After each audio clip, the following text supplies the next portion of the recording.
Hi everyone. In this video we're going to wrap up the Chapter 7 workbook exercise videos here and we'll complete AP 5B.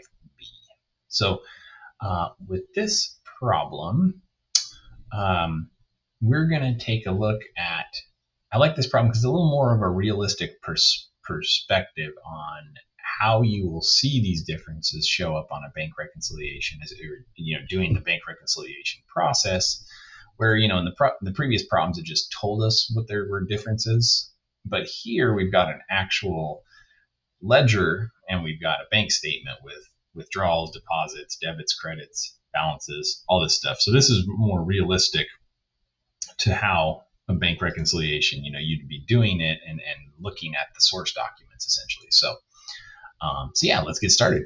So our ending balances, which is what our starting point for analysis and comparison, reconciliation, is the ending balance per our ledger of 12,300. So that ending balance there. And then the ending balance per the bank statement, we've got 12,135. Okay. And then we're going to go through and basically compare the activity to highlight what these reconciling items are. Whereas in the previous problem, it just told us what they were. We're going to have to actually compare and see what is needing to be accounted for and what the differences are essentially.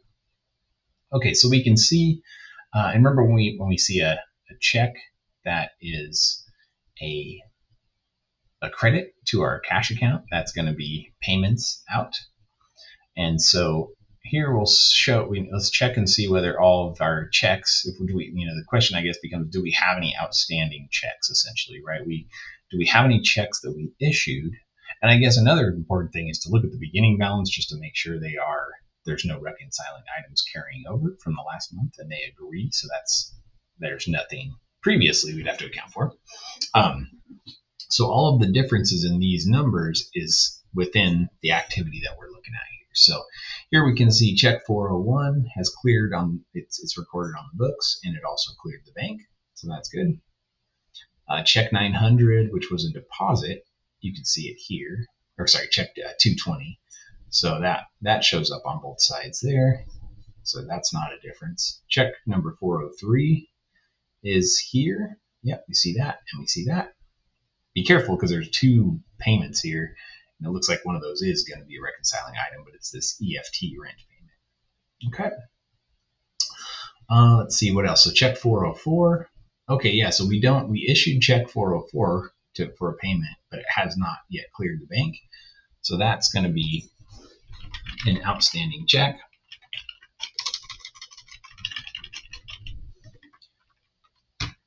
And it's going to be the 404, $200 there. So we're going to need to reduce this balance to reflect the fact that we have this check that's out there in the world that just is waiting to arrive at the recipient and for that individual to come down and deposit it into their bank account. Okay, let's see. So that's one item. What else do we have here? Okay, so as we mentioned, we have this EFT rent payment. So it's a withdrawal that happened on the bank side. We just didn't know about it, basically, is the idea here until we're doing this work to analyze the bank statement. So we'll say EFT rent payment, and we'll have that as a reduction to our balance per books because it was a payment that went out.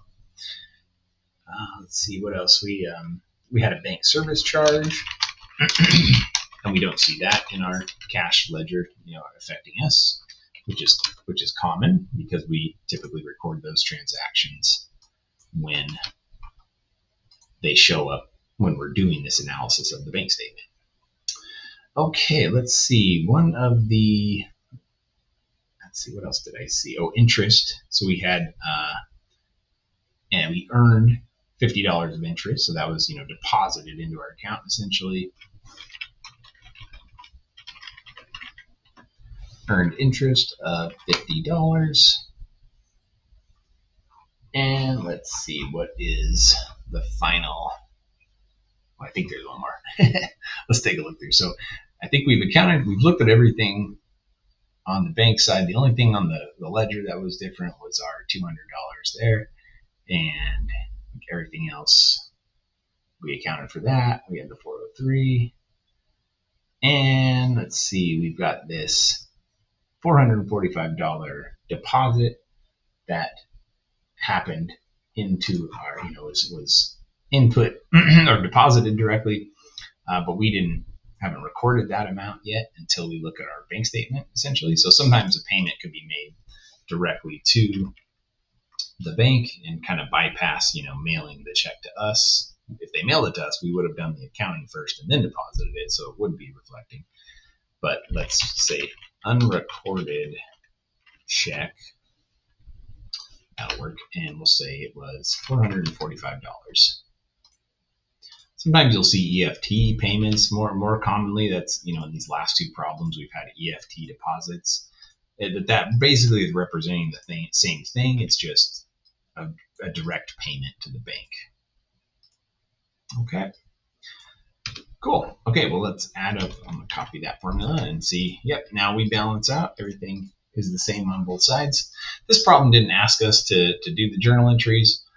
If we had, they would be very similar to what we saw previously. We'd see cash debits, increases for interest, and we would reduce an accounts receivable for this one because it's a payment from a customer that just went directly to the bank. And then on this side, we see a cash credit for each of these with a normal service charge expense. And then this one would be, we're paying rent. So, be like rent expense, essentially. It looks like it's just the 1 month of expense, not a prepaid rent type scenario. So, but it doesn't ask us to do the entry specifically on this.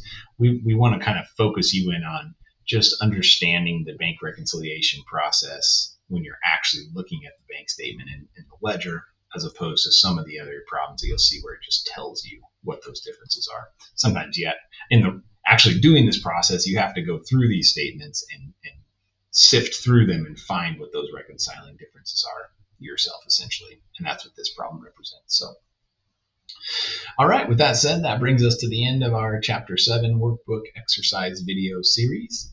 Thank you all for following along. And as always, reach out if you have any further questions. Hope you all are doing great, and I'll talk to you soon. All right, bye, everybody.